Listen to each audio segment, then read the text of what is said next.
Hello everyone, I'm Saket Bajpayee, Director of Prayas Physics Classes, Dehradun. Welcome students, welcome to this beautiful chapter Kinetic Theory of Gases. तो बच्चों हम लोग सबसे पहले इस lecture में देखेंगे आइडियल गैसेस के बारे में, ठीक है।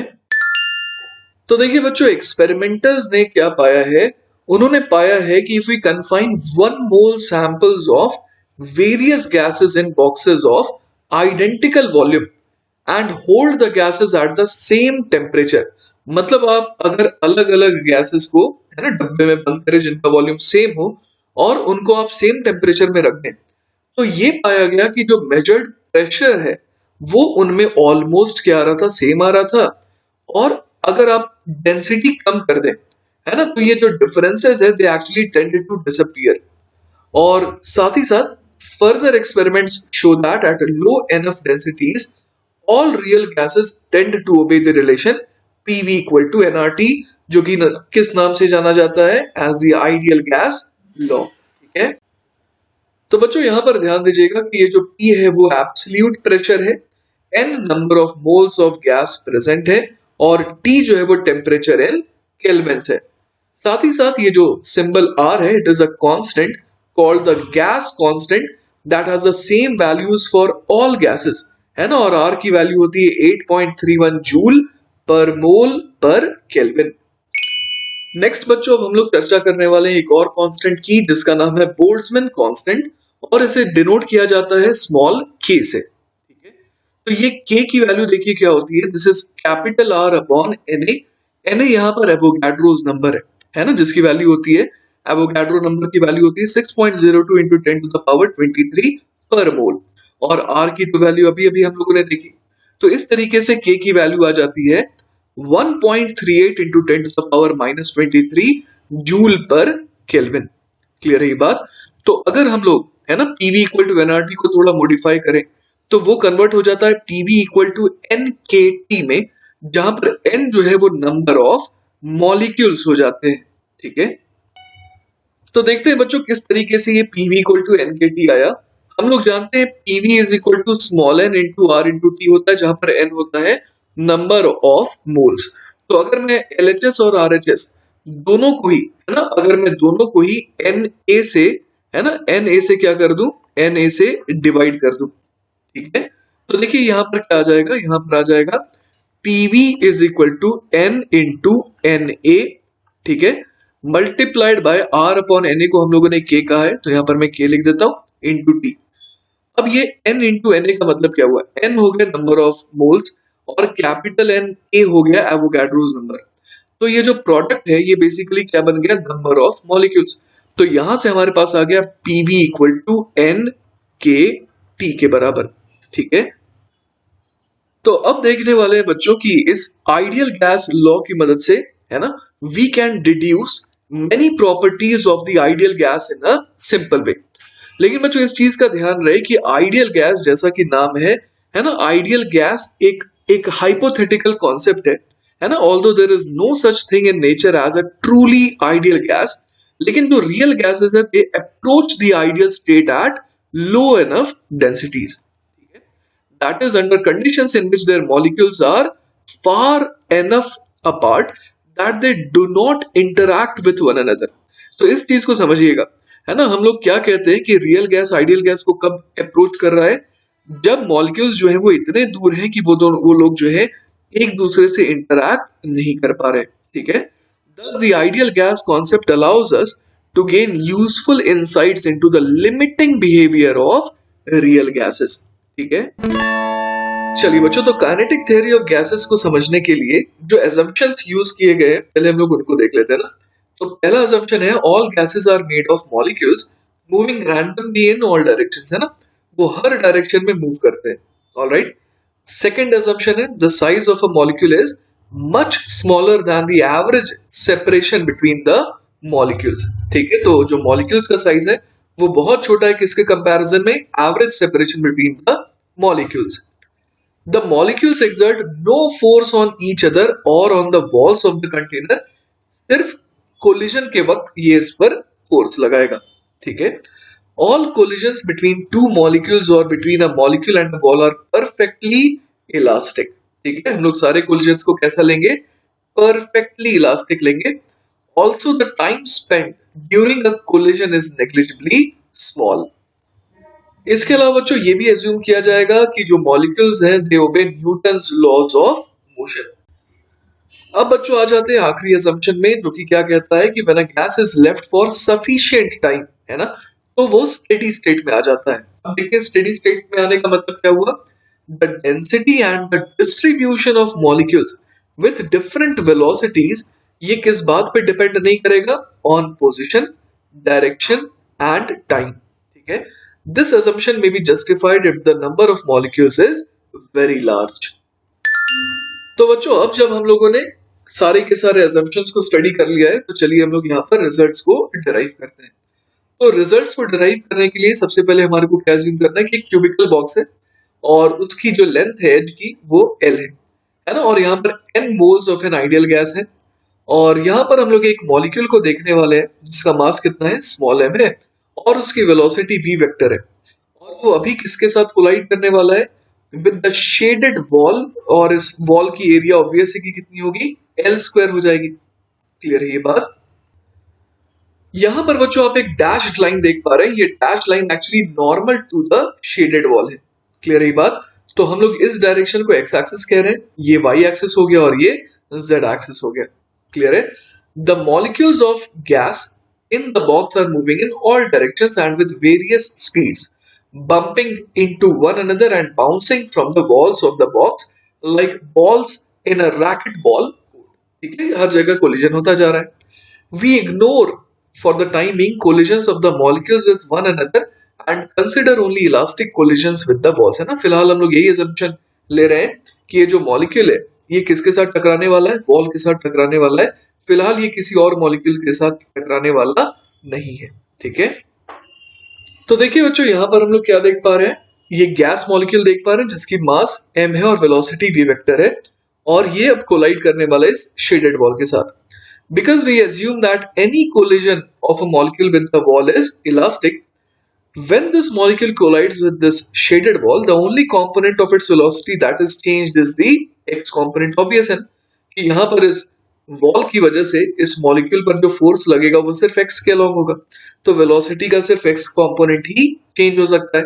और साथ ही साथ ये एक परफेक्टली इलास्टिक कोलिजन है, तो यहाँ पर जो वेलोसिटी है वो बिल्कुल रिवर्स हो जाएगी, है ना। तो वही यहाँ लिखा है कि x कंपोनेंट क्या हो जाएगा, वो रिवर्स हो जाएगा।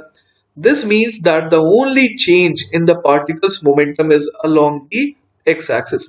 और उस चेंज को हम लोग यहाँ पर स्टडी भी कर सकते हैं, है ना। यहाँ पर हम लोग देख सकते हैं कि जो डेल्टा पी एक्स है वो क्या हो जाएगा, final momentum minus initial momentum x के लॉन्ग, तो हो जाएगा minus m v x minus of m v x, तो ये हो गया minus two m v x. तो इस तरीके से हम लोग देख पा रहे हैं कि the momentum delta P x delivered to the wall by the molecule during the collision is plus two m v x. Clear है ये बात। अब देखिए बच्चों हम लोग ये समझ सकते हैं कि ये मॉलिक्यूल जो है एक बार इस, है ना, इस शेडेड वॉल को हिट करने के बाद फिर जाएगा लेफ्ट की तरफ, और फिर से दोबारा ये राइट की तरफ आकर के इसे हिट जरूर करेगा, है ना।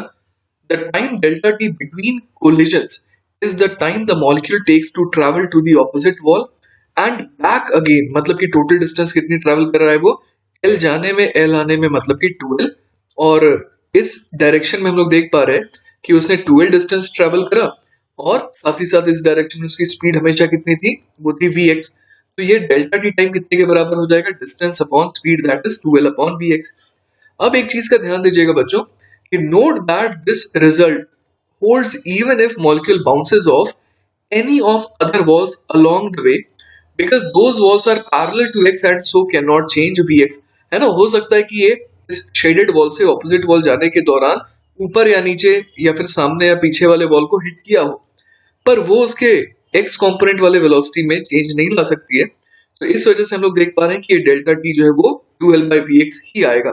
ठीक है, therefore the average rate at which momentum is delivered to the shaded wall by this single molecule वो कितना हो जाएगा, तो delta P X upon delta T. तो यहाँ पर हम लोग देख पा रहे हैं कि डेल्टा पी एक्स कितना था, 2m vx था, और ये मोमेंटम हर कितने देर बाद इम्पार्ट हो रहा है, तो 2l अपॉन vx टाइम के बाद। तो यहाँ से हम लोग देख पा रहे हैं कि delta P X upon delta T कितना आ रहा है, M V X square upon L के बराबर। ठीक है। अब देखिए बच्चों, हम लोग न्यूटन सेकंड लॉ तो अप्लाई कर ही सकते हैं, जो कि क्या कहता है, force is equal to rate of change of linear momentum, है ना। The rate at which momentum is delivered to the wall is the force acting on that wall. Clear है? To find the total force, we must add up the contributions from all the molecules that strike the wall. है ना, सिर्फ एक molecule जो strike नहीं कर रहे हैं, बहुत सारे मॉलिक्यूल्स हैं जो सारे के सारे स्ट्राइक कर रहे हैं, allowing for the possibility that they all have different speeds, है ना। ये तो जरूरी नहीं कि सबकी स्पीड सेम रहेगी। Dividing the magnitude of the total force Fx by the area of the wall, जो कि कितना है L square, then gives the pressure P on that wall, where now and in the rest of this discussion P represents pressure, है ना। Confuse मत होइएगा, अभी हम लोगों ने जो P देखा था वो मोमेंटम के लिए था, लेकिन यहाँ पर जो P है वो प्रेशर के लिए आ जाएगा। Thus using this expression for delta px upon delta t, है ना, यहाँ पर delta px क्या था, change in momentum about the x axis, है ना। तो x के लॉन्ग जो चेंज इन मोमेंटम आ रहा है वो था delta px upon delta t। तो हम लोग प्रेशर को क्या लिख सकते हैं, प्रेशर बराबर हो जाएगा Fx upon L square. Clear है? तो यहाँ पर देखिए हम लोगों ने सिर्फ जो अभी एक्सप्रेशन हासिल करा था उसको L स्क्वायर से डिवाइड कर दिया। क्लियर है ये बात? तो यहाँ पर देखिए हम लोग m को तो कॉमन ले सकते हैं क्योंकि सारे के सारे मॉलिक्यूल सिमिलर है, तो m अपॉन L क्यूब यहाँ पर आ जाएगा और यहाँ पर ब्रैकेट में क्या आ जाएगा, Vx1 square plus Vx2 square and so on till Vxn square. और बच्चों यहाँ पर n क्या है, ये जो n है it is the number of molecules in the box, है ना। हर मॉलिक्यूल जो है वो टकराने पर क्या करेगा, वो एक फोर्स लगाएगा। ठीक है। अब देखिए बच्चों, हम लोग ये समझ पा रहे हैं कि एक मॉलिक्यूल के लिए तो सारे ही डायरेक्शन इक्विवेलेंट है, तो समेशन ऑफ Vx स्क्वायर को, है ना, सिमेट्री की वजह से समेशन ऑफ Vy स्क्वायर के बराबर होना पड़ेगा और उसे किसके बराबर होना पड़ेगा, समेशन ऑफ Vz स्क्वायर के। क्लियर है ये बात? तो यहाँ पर देखिए हम लोग क्या लिख सकते हैं, हम लोग यहाँ पर लिख सकते हैं summation of Vx square is equal to summation of Vy square is equal to summation of Vz square, और वो खुद किसके बराबर आ जाएगा, अगर तीनों का समेशन ले लें तो डिवाइडेड बाय 3 के, क्योंकि तीनों का इक्वल कंट्रीब्यूशन है। और हम लोग समझ पा रहे हैं कि एक मॉलिक्यूल के लिए Vx square plus Vy square plus Vz square अगर आप करेंगे, है ना, तो वो किसके बराबर आ जाएगा, वो V स्क्वायर के बराबर आ जाएगा, उसकी नेट स्पीड के स्क्वायर के। तो ये बन गया 1/3 सिग्मा ऑफ V स्क्वायर। तो देखिए बच्चों, हम लोग पिछले रिजल्ट का किस तरीके से इस्तेमाल करने वाले हैं। हम लोगों ने ये हासिल कर रखा था कि pressure is equal to force upon area, और साथ ही साथ हम लोगों ने देखा था कि वो कितना आ गया था, m अपॉन एल क्यूब, है ना, multiplied by v1x square plus v2x square plus v3x square and so on till vnx square, मतलब n मॉलिक्यूल्स हम लोगों ने कंसीडर करे थे। तो यहां पर देखिए हम लोगों ने उस पूरे के पूरे एक्सप्रेशन को किस में कन्वर्ट कर दिया, summation of v square upon 3, जैसा कि अभी अभी हम लोगों ने डिस्कस करा। एक एक्स्ट्रा काम मैंने यहाँ पर ये भी करा कि मैंने n से मल्टीप्लाई और n से डिवाइड भी कर दिया। उससे ये फायदा हो गया कि ये जो small m into capital n है, स्मॉल m क्या है, mass of one molecule, capital N क्या है कि ऐसे कितने मॉलिक्यूल्स हैं, तो इस ये जो प्रोडक्ट है m इंटू n का, ये हमें total mass of the gas दे रहा है ना। तो ये एक्सप्रेशन देखिए किस में कन्वर्ट हो जा रहा है, 1/3 capital M upon L cube, और ये रह क्या गया, summation of v square upon n। ठीक है, और total mass upon L cube क्या है, टोटल वॉल्यूम है, तो total mass upon volume is equal to density. ठीक है, तो यहाँ पर ये कन्वर्ट हो गया किसमें, प्रेशर इज इक्वल टू आ गया 1/3 rho summation of v square upon n के, है ना। ध्यान दीजिएगा यहाँ पर कैपिटल M क्या है, total mass of the gas taken है, और रो क्या है, डेंसिटी है। ठीक है, अब यहाँ पर देखिए summation of v square upon n क्या बन गया, summation of v square upon n जो है वो बेसिकली बन गया average of the speeds squared, है ना। सारे के सारे स्पीड का अगर हम लोग स्क्वायर करके ऐड कर दें और उसको n से डिवाइड कर दें तो वो एवरेज हो जाएगा उसका। ठीक है, तो इसको एक अलग नाम दिया जाता है, it is written as v square bar and is called mean square speed. ठीक है, तो इस तरीके से बच्चों हम लोग देख सकते हैं कि फाइनली जो प्रेशर है उसको क्या लिखा जा सकता है, pressure is equal to 1/3 rho v square bar. Clear है ये बात? तो अब यहाँ पर देखिए डेंसिटी को वापस से अगर मैं मास अपॉन वॉल्यूम लिख दूं तो यहाँ पर हमारे पास एक एक्सप्रेशन क्या आ जाएगा, pv is equal to 1/3 total mass into v square bar, जो कि किस में कन्वर्ट हो जाएगा, pv equal to 1/3 capital M को अगेन हम लोग क्या लिख सकते हैं, capital N into small m v square bar. ठीक है, तो चलिए बच्चों, अब हम लोग डिफाइन करने वाले हैं आरएमएस स्पीड को। तो ये आरएमएस स्पीड क्या होता है, आइए समझते हैं। The square root of mean square speed is called RMS या फिर रूट मीन स्क्वायर स्पीड। ठीक है, it is denoted by the symbol V R M S. तो इस तरीके से हम लोग समझ पा रहे हैं कि वी आर एम एस जो है ना, वो क्या हो गया, under root of summation of V square upon N. तो मतलब कि वी स्क्वायर के ऊपर जो बार लगा हुआ था, है ना, इस पूरे के पूरे एक्सप्रेशन को हम लोग क्या लिख सकते हैं, वी आर एम एस का स्क्वायर लिख सकते हैं। ठीक है, तो जो पिछली इक्वेशन थी उसको किस में कन्वर्ट किया जा सकता है, pressure equal to 1/3 rho V R M S का स्क्वायर। ठीक है, इसके अलावा बच्चों हम लोग ये भी जानते हैं कि पीवी बराबर क्या होता है, पीवी बराबर होता है एनआरटी। क्लियर है, तो यहां पर मैं इसे लिख सकता हूं पीवी इज इक्वल टू, अब देखिए नंबर ऑफ मोल्स जो है वो कहां से आते हैं, तो total mass upon molar mass, है ना। तो एम अपॉन एम नॉट हो गया number of moles into R into T के बराबर। तो यहां से देखिए हम लोग पीवी को और क्या लिख सकते हैं, पीवी को हम लोग यहां पर लिख सकते हैं M upon M naught into R into T के बराबर। क्लियर है, तो अगर हम लोग यहाँ पर, है ना, ये जो एक्सप्रेशन आया था V R M S is equal to under root of 3 PV by M, तो यहां से हम लोग वी आर एम एस को और क्या लिख सकते हैं, under the root of 3 times M R T upon M naught, और नीचे एम भी आ जाएगा जो ऑलरेडी था। तो m से m कैंसिल आउट हो गया, तो ये वी आर एम एस किस में कन्वर्ट हो गया, under the root of 3RT upon M naught में। लेकिन ध्यान दीजिएगा कि एम नॉट क्या है, ये है molar mass.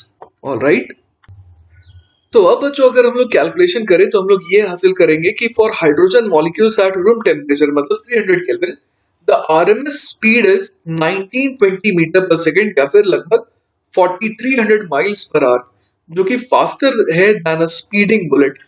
On the surface of the sun, where the temperature is 2 into 10 to the power 6 Kelvin, the RMS speed of hydrogen molecules would be 82 times greater than at room temperature, were it not for the fact that at such high speeds, the molecules cannot survive collisions among themselves. तो वहां पर अलग अलग तरीके के reactions भी होते हैं जो हम लोग आगे पढ़ेंगे। Remember too that the RMS speed is only a kind of average speed, है ना, ये एक तरीके से एवरेज स्पीड जैसी ही चीज है। मतलब कि कुछ मॉलिक्यूल्स जो है ना, वो हो सकता है इससे ज्यादा स्पीड से जा रहे हो और कुछ इससे कम स्पीड पे जा रहे हो। ठीक है, चलिए बच्चों, तो नेक्स्ट सवाल देखते हैं। अगला सवाल है, calculate the RMS speed of nitrogen at STP, that is pressure equal to 1 atm and temperature equal to 0 degree Celsius, है ना। ये कहलाता है standard temperature and pressure. The density of nitrogen in these conditions is 1.25 kg per metre cube. तो देखिए बच्चों, हमारे को VRMS का फॉर्मूला तो पता चल चुका है ना। VRMS का फॉर्मूला क्या हो जाता है, under the root of 3p upon rho. Clear है, तो यहाँ पर हम लोग देख पा रहे हैं कि जो प्रेशर है ना, प्रेशर है वो कितना है, 1 atm है। तो यहाँ पर हम लोग अगर वैल्यू पुट करें तो 1 atm को हम लोग SI यूनिट में कितना लिख सकते हैं, तो ये लगभग हो जाएगा 10 की पावर 5 पास्कल। और यहाँ पर जो डेंसिटी है वो हमारे को दे रखी है 1.25, और ये SI यूनिट में ही दे रखी है। ठीक है, तो यहां से जब हम लोग इसे सॉल्व करेंगे तो ये लगभग आ जाएगा 490 मीटर्स पर सेकेंड के बराबर। ठीक है, चलिए बच्चों, तो हमारा नेक्स्ट टॉपिक है ट्रांसलेशनल काइनेटिक एनर्जी। तो देखिए बच्चों, इस बार फिर से हम लोग कंसीडर करने वाले हैं एक single molecule of an ideal gas as it moves around in the box, जो हम लोगों ने पिछले डायग्राम में देखा था। अब हम लोग ये अज्यूम करने वाले हैं कि उसकी स्पीड चेंज होती है जब वो कोलाइड करता है किसी दूसरे मॉलिक्यूल के साथ। ठीक है, तो बच्चों मान लेते हैं कि उसकी ट्रांसलेशनल काइनेटिक एनर्जी जो है किसी इंस्टेंट पर कितनी है, हाफ mv² है। तो अब बच्चों अगर हम लोग उसकी एवरेज ट्रांसलेशनल काइनेटिक एनर्जी की बात करें, है ना, over the time that we watch, तो वो कितनी हो जाएगी, kinetic energy average will be equal to half mv² का एवरेज, जो कि हो जाएगा हाफ m इंटू v² का एवरेज। और बच्चों हमें पता है कि v² की एवरेज वैल्यू को हम लोग क्या लिख सकते हैं, VRMS का स्क्वायर। तो average value of kinetic energy, है ना, एवरेज ट्रांसलेशनल काइनेटिक एनर्जी वो कितनी आ गई, हाफ m VRMS का स्क्वायर। तो बच्चों यहाँ पर हम लोगों ने एक assumption लिया है कि जो average speed of the molecule है during our observation is the same as the average speed of all the molecules at any given time. और ये assumption बच्चों ज्यादा सही कब लग रहा है, जब total energy of the gas जो है वो लगातार चेंज ना हो, और साथ ही साथ हम लोग बहुत लंबे समय के लिए इस मॉलिक्यूल को ऑब्जर्व करें। तभी तो हम लोग लंबे समय के लिए अगर बात करेंगे तो उसके लिए सारी की सारी डायरेक्शंस चूंकि यूनिक है तो वो हर डायरेक्शन में जाता हुआ नजर आएगा। ठीक है, तो इस वजह से हम लोग कह पा रहे हैं कि assumption ज्यादा अप्रोप्रिएट तब है जब हम लोग ज्यादा देर के लिए इसे ऑब्जर्व कर रहे हैं। तो अब बच्चों हम लोगों को पता है कि जो VRMS की वैल्यू होती है वो कितनी होती है, under root of 3RT upon M naught. Clear है ये बात? तो उसका इस्तेमाल अगर हम लोग यहाँ पर कर दें तो हम लोग एवरेज काइनेटिक एनर्जी क्या लिख सकते हैं, half M 3RT upon M naught. Clear है ये बात? अब लेकिन देखिए बच्चों, यहाँ पर जो एम नॉट अपॉन एम है ना, ये जो टर्म है बेसिकली ये क्या है, molar mass divided by the mass of a molecule. तो ये तो सिंपली एवोगाड्रोस नंबर के बराबर आ जाता है। ठीक है, तो एवरेज काइनेटिक एनर्जी को क्या लिखा जा सकता है, 3RT अपॉन 2 टाइम्स Na। ठीक है, अब हम लोग जानते हैं कि K की value that is Boltzmann constant की वैल्यू क्या होती है, R अपॉन Na होती है। तो यहाँ पर R अपॉन Na को हम लोग सिंपली K बोल सकते हैं। तो एवरेज काइनेटिक एनर्जी है ना, एवरेज ट्रांसलेशनल काइनेटिक एनर्जी जो है वो कितना आ गया, 3/2 kT आ गया। ठीक है, तो बच्चों ये जो एक्सप्रेशन है ये बहुत ही मजेदार है। ये इक्वेशन देखिए हमारे को कुछ अनएक्सपेक्टेड चीज बताती है, और वो अनएक्सपेक्टेड चीज क्या है कि at a given temperature T, है ना, किसी भी T टेम्परेचर पर all ideal gas molecules no matter what their mass, है ना, उसके एम नॉट पे तो बात आ ही नहीं रही है यहाँ पर, have the same average translational kinetic energy जो कि क्या है, 3/2 kT है। When we measure the temperature of a gas, we are also measuring the average translational kinetic energy of its molecules। ठीक है, इसी को बच्चों एक और तरीके से हम लोग समझ सकते हैं। मान लीजिए कि हमारे पास एक मिक्सचर है दो गैसेस का, A और B। Let M1 be the mass of a molecule of the first gas and M2 be that of the second, है ना, एक मॉलिक्यूल का मास M1 है और एक मॉलिक्यूल का मास M2 है ना। As the molecules collide with each other, तो क्या होगा, exchange energy, obvious सी बात है। On an average, the molecules with higher kinetic energy lose energy to those with lower kinetic energy। अब थर्मल इक्विलिब्रियम में क्या होगा, हम लोगों ने अभी अभी देखा कि average kinetic energy of all molecules are equal. ठीक है, तो ये होने के लिए हम लोग समझ पा रहे हैं कि अगर मान लीजिए V1 और V2 क्या है, RMS speeds of the molecules of A and B है, तो हम लोग समझ सकते हैं कि हाफ M1 V1 स्क्वायर को किसके बराबर होना पड़ेगा, हाफ M2 V2 स्क्वायर के। क्लियर है बात? तो यहां पर हम लोग ये कंक्लूजन पर आ सकते हैं कि अगर अलग अलग गैसेस हो तो आरएमएस स्पीड नहीं लेकिन average kinetic energy of individual molecules जो है उसकी वैल्यू क्या होती है, फिक्स्ड होती है एट अ गिवन टेम्परेचर। तो ऐसा होने के लिए क्या जरूरी है कि जो हेवियर मॉलिक्यूल्स है उनकी आरएमएस स्पीड कम होनी चाहिए, और जो लाइटर मॉलिक्यूल्स है उनकी क्या होनी चाहिए, आरएमएस स्पीड लार्जर होनी चाहिए, तभी तो ये सेम रहेगा। ठीक है, इसके अलावा बच्चों एक और इंपॉर्टेंट रिजल्ट है हमारे पास, जो कि क्या है, हम लोगों ने ये तो देखा था बच्चों की पीवी बराबर क्या आ रहा था, 1/3 टोटल मास इंटू VRMS का स्क्वायर। तो अगर इसे 2 से मल्टीप्लाई डिवाइड दोनों कर दिया जाए तो ये देखिए क्या बन जाएगा, हम लोग यहाँ पर देख पा रहे हैं कि हाफ कैपिटल एम VRMS का स्क्वायर, ये बेसिकली क्या बन गया, ये टोटल काइनेटिक एनर्जी बन गई, है ना। तो हम लोग देख पा रहे हैं कि पीवी बराबर क्या आ गया, 2/3 टोटल काइनेटिक एनर्जी, है ना, कौन सी kinetic energy, translational kinetic energy. तो यहां से जो K है ना, that is total translational kinetic energy आ गया, वो कितना आ गया, 3/2 टाइम्स पीवी के बराबर। So this is a very important result. Okay, तो चलिए बच्चों अब हम लोग देखते हैं कि what are actually the deductions from kinetic theory. तो देखिए पहला डिडक्शन है बॉयल्स लॉ। तो पहले देखते हैं बॉयल्स लॉ की स्टेटमेंट क्या है। बॉयल्स लॉ कहता है कि एट अ गिवन टेम्परेचर, है ना, किसी खास टेम्परेचर पर the pressure of a given mass of a gas is inversely proportional to its volume. This is known as Boyle's law. तो चलिए इसे प्रूव करके देखते हैं। तो देखिए बच्चों अब तक हम लोगों ने ये पढ़ा था कि पीवी इक्वल टू क्या होता है, पीवी इक्वल टू होता है 1/3 multiplied by total mass into VRMS का स्क्वायर। टोटल मास हो जाएगा कितना, small m into N. Small m है मास ऑफ वन मॉलिक्यूल और n है टोटल नंबर ऑफ मॉलिक्यूल्स, तो ये हो गया total mass of the sample. तो पीवी बराबर 1/3 total mass into VRMS square हम लोगों ने पहले ही देख रखा है। अब देखिए ये हम लोगों ने देखा कि VRMS का स्क्वायर जो है प्रोपोर्शनल टू टेम्परेचर है।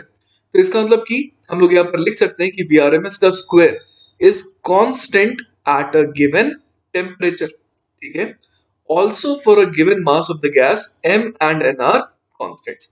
तो इस तरीके से हम लोग देख पा रहे हैं कि यहाँ पर जो P इंटू वी है ये पूरा का पूरा क्या आ गया, एक कांस्टेंट आ गया। क्लियर है ये बात। तो यहां से हम लोग देख पा रहे हैं कि pressure is inversely proportional to volume, और यही तो बॉयल्स लॉ है। ठीक है, तो बच्चों आफ्टर बॉयल्स लॉ हम लोग पढ़ने वाले हैं अबाउट चार्ल्स लॉ। तो देखिए चार्ल्स लॉ की स्टेटमेंट क्या है, eight a given pressure the volume of a given mass of a gas is proportional to its absolute temperature and this is known as Charles law। तो देखिए बच्चों यहाँ पर हम लोग देख पा रहे हैं कि अगर प्रेशर कांस्टेंट है ना, अगर प्रेशर हम लोग देख पा रहे हैं कि कांस्टेंट है, तो यहाँ पर हम लोग क्या कह सकते हैं, यहाँ पर बोला गया given mass of a gas, तो इसका मतलब मास भी कांस्टेंट है ना, तो m इंटू एन ये तो कांस्टेंट हो गया। तो हम लोग देख पा रहे हैं कि वॉल्यूम किसके प्रोपोर्शनल आ गया, VRMS के स्क्वायर के, तो वही चीज यहाँ पर मेंशन्ड है। ठीक है, और VRMS का स्क्वायर खुद किसके प्रोपोर्शनल है, वो टेम्परेचर के प्रोपोर्शनल है। तो यहां से हमारे पास क्या आ गया, V प्रोपोर्शनल टू टेम्परेचर, और यही तो है चार्ल्स लॉ। ठीक है, इसी तरीके से बच्चों एक और लॉ है चार्ल्स लॉ ऑफ प्रेशर। तो वो क्या कहता है कि एट अ गिवन वॉल्यूम, है ना, इस बार वॉल्यूम फिक्स्ड है, the pressure of a given mass of a gas is proportional to its absolute temperature, और यही कहलाता है चार्ल्स लॉ फॉर प्रेशर। तो देखिए बच्चों यहाँ पर भी हम लोग देख सकते हैं कि इस बार अगर वॉल्यूम फिक्स्ड है ना, और हम लोग बात करें for a given mass of a gas, मतलब m इंटू एन भी कांस्टेंट है, तो हम लोग साफ देख पा रहे हैं कि प्रेशर जो है वो प्रोपोर्शनल है VRMS के स्क्वायर के, और इवेंचुअली हम लोग समझ पा रहे हैं कि VRMS का स्क्वायर भी टेम्परेचर के प्रोपोर्शनल है। तो इस तरीके से हम लोग देख पा रहे हैं कि pressure is proportional to temperature. ठीक है, चलिए बच्चों तो नेक्स्ट हम लोग देखेंगे एवोगैड्रोस लॉ। ठीक है, पहले इसकी स्टेटमेंट देख लेते हैं। Eight the same temperature and pressure equal volumes of all gases contain equal number of molecules. ठीक है, और यही कहलाता है एवोगैड्रोस लॉ। तो चलिए इसे प्रूव करते हैं। Consider equal volumes of two gases kept at the same pressure and temperature, है ना, हम लोगों ने सेम प्रेशर और टेम्परेचर पर जो है ना, क्या करा, दो इक्वल वॉल्यूम ऑफ गैसेस को लिया।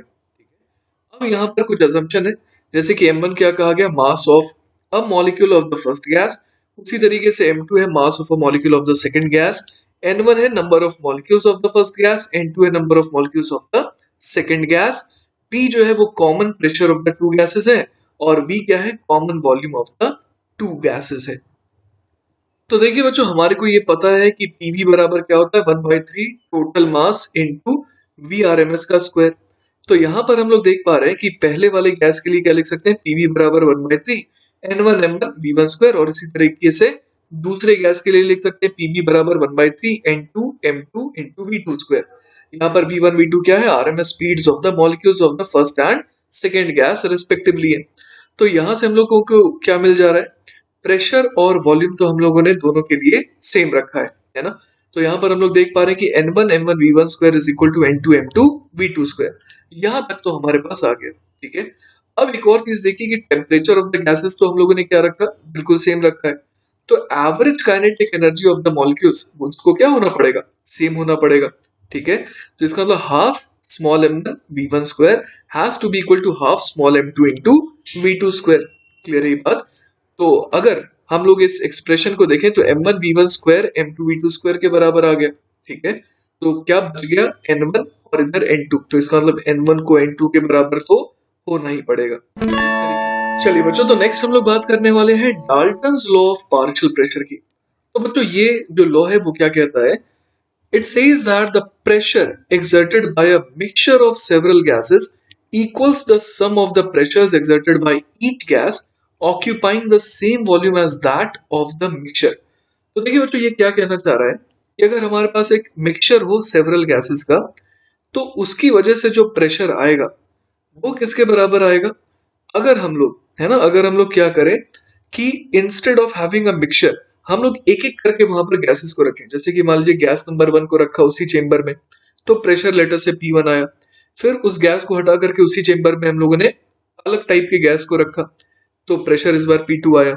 तो अगर इस तरीके से हम लोग P1 plus P2 plus P3 करते जाए, तो जो प्रेशर आएगा वही प्रेशर कब आएगा, अगर आप सारे के सारे गैसेस को एक साथ उसी चेंबर में रख दे तो।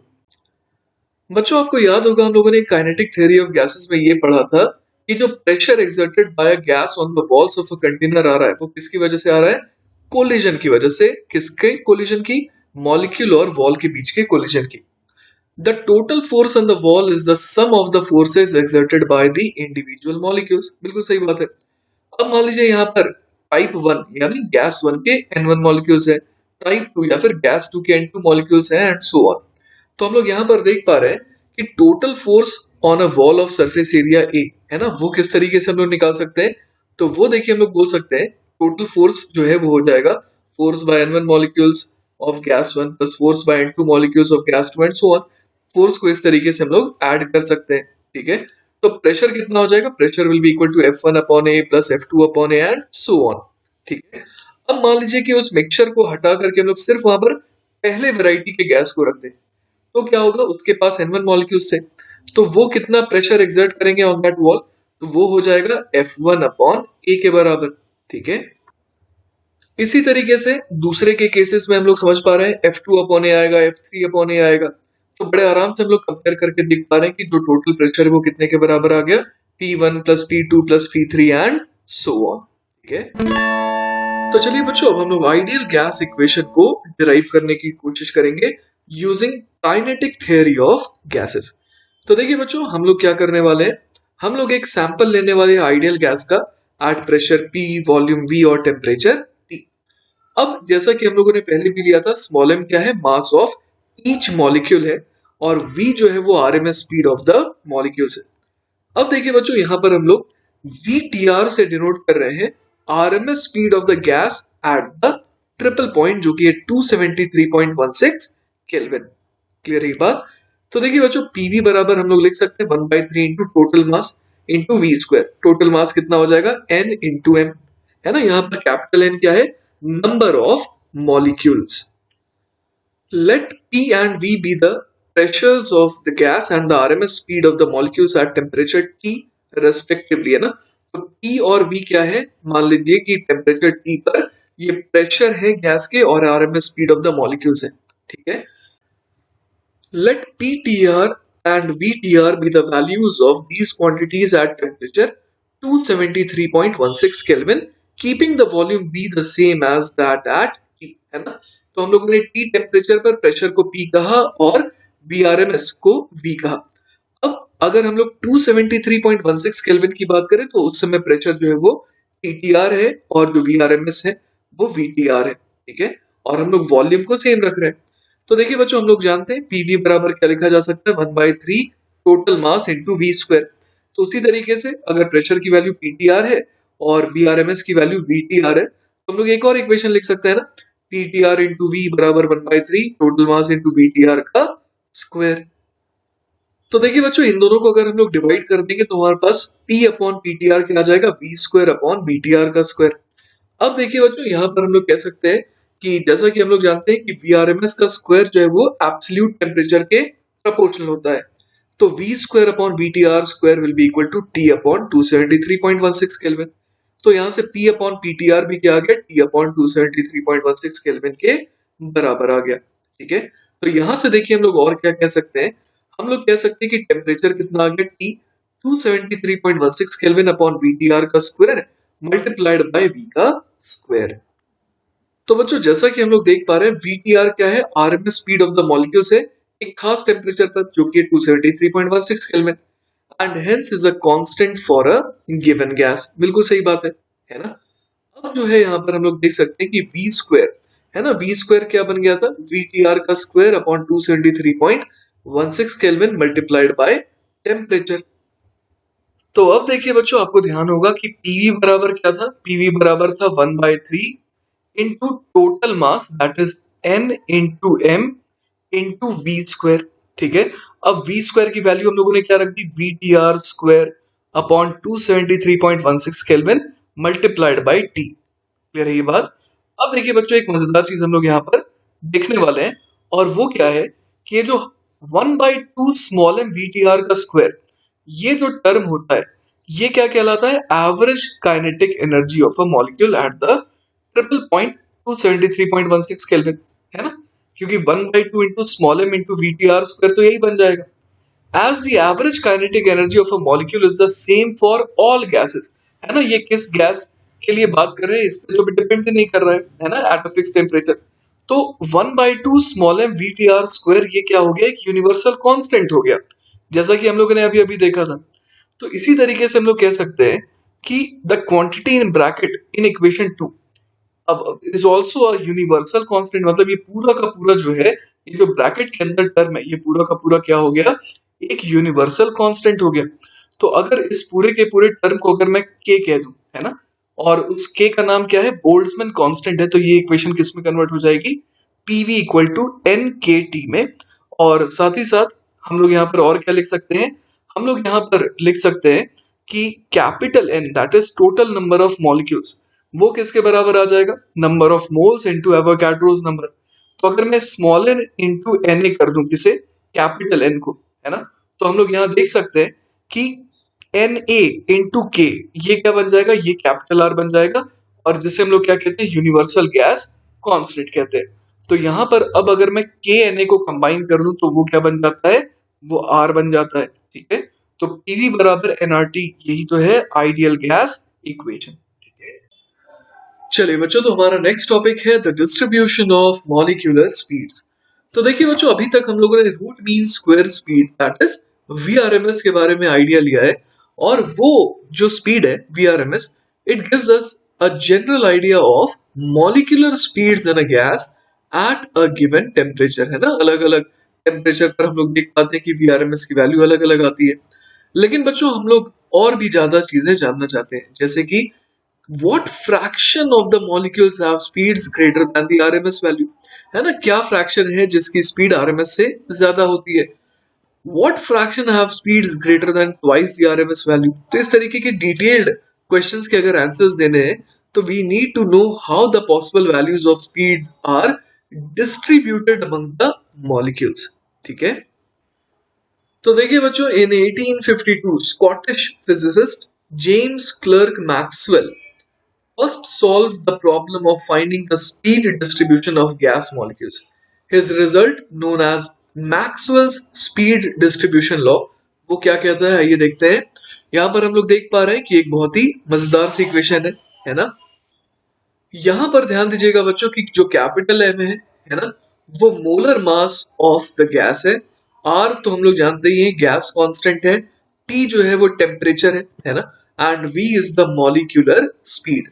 साथ ही साथ ये जो quantity P as a function of V जो हमारे को गिवन है ना, is a probability distribution function.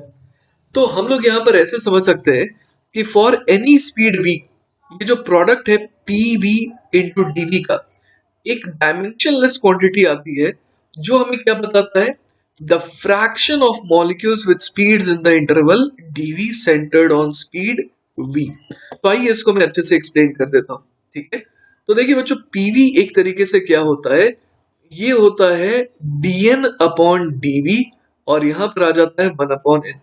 तो बेसिकली dn अपॉन n हमारे को बता रहा है वो फ्रैक्शन, है ना, वो फ्रैक्शन ऑफ मॉलिक्यूल्स, ठीक है, जिनकी स्पीड जो है वो कहां से कहां तक लाई कर रही है, v से लेकर के v प्लस dv तक लाई कर रही है। क्लियर है ये बात। तो इसीलिए यहाँ पर जो p as a function of v है, इसको अगर हम लोग किससे मल्टीप्लाई कर दें, अगर हम लोग इसे dv से मल्टीप्लाई कर देते हैं तो वो हमारे को क्या देता है, वो हमारे को dn अपॉन n एक तरीके से दे रहा है, मतलब कि फ्रैक्शन ऑफ मॉलिक्यूल्स दे रहा है जिनकी स्पीड जो है वो लाई कर रही है किसके बीच में, v से v प्लस dv में। मतलब ये जो इंटरवल dv का है उस पे लाई कर रही है सेंटर्ड ऑन स्पीड v, ठीक है ये बात। अब देखिए बच्चों, यहाँ पर हमारे को एक फिगर शो हो रखा है, और इस फिगर में हम लोग देख पा रहे हैं कि y एक्सिस पर क्या है, p as a function of v है, और ये जो x एक्सिस है उस पर हम लोग देख पा रहे हैं कि स्पीड v है। तो हम लोग समझ पा रहे हैं कि pv dv, है ना, अगर मैं सिर्फ pv dv कहूं तो वो जैसा कि हम लोगों ने समझा था कि वो क्या है, वो फ्रैक्शन है।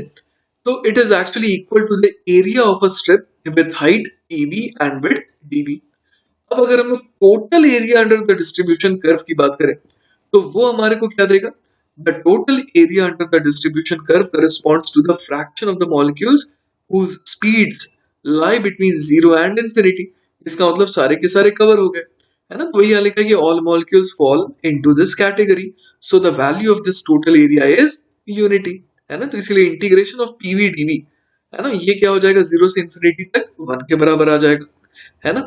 The fraction of molecules with speeds in an interval of से v1 टू v2 है ना, v1 टू v2 की बात करें तो वो कैसे निकालेंगे, तो इंटीग्रेशन ऑफ pv dv कर देंगे, कहां से कहां तक, v1 से v2 तक। तो ये हमें बता देगा कि कितने फ्रैक्शन ऑफ मॉलिक्यूल्स हैं जिनकी स्पीड कहां से कहां लाई कर रही है, v1 से लेकर के v2 तक। ठीक है, इसके अलावा बच्चों इस फिगर में हम लोग तीन चीजें और देख पा रहे हैं, VRMS, VP और V एवरेज, है ना। ये अलग अलग टाइप की स्पीड्स होती है जिनको हम लोग डिस्कस करेंगे। VRMS का तो हमें आइडिया है ना, रूट मीन स्क्वायर स्पीड। इसके बाद दो और स्पीड है, एक तो एवरेज स्पीड होती है और एक मोस्ट प्रोबेबल स्पीड होती है। मोस्ट प्रोबेबल स्पीड हम लोग समझ पा रहे हैं कि सबसे ज्यादा फ्रैक्शन ऑफ मॉलिक्यूल्स जो है किस स्पीड पे, है ना, यहाँ पर हम लोग देख पा रहे हैं कि किस स्पीड को एक्वायर करते हैं, तो वो स्पीड कहलाती है मोस्ट प्रोबेबल स्पीड। ठीक है, तो ये जो मैक्सिमा है ना, ये जो स्पीड के करस्पॉन्डिंग आता है तो उसी को हम लोग कहते हैं VP, that is most probable speed. इसके अलावा बच्चों हम लोग ये जो दूसरा डायग्राम देख पा रहे हैं, यहाँ पर 300 केल्विन और 80 केल्विन है ना, इन दोनों के लिए एक साथ यहाँ पर ग्राफ बनाए हुए हैं। Note that the molecules move more slowly at the lower temperature, जैसा कि एक्सपेक्टेड भी है ना, because these are probability distributions, the area under each curve has a numerical value of unity, जो हम लोगों ने डिस्कस कर रखा है। ठीक है, चलिए बच्चों, तो हमारा नेक्स्ट टॉपिक है average, RMS and most probable speeds.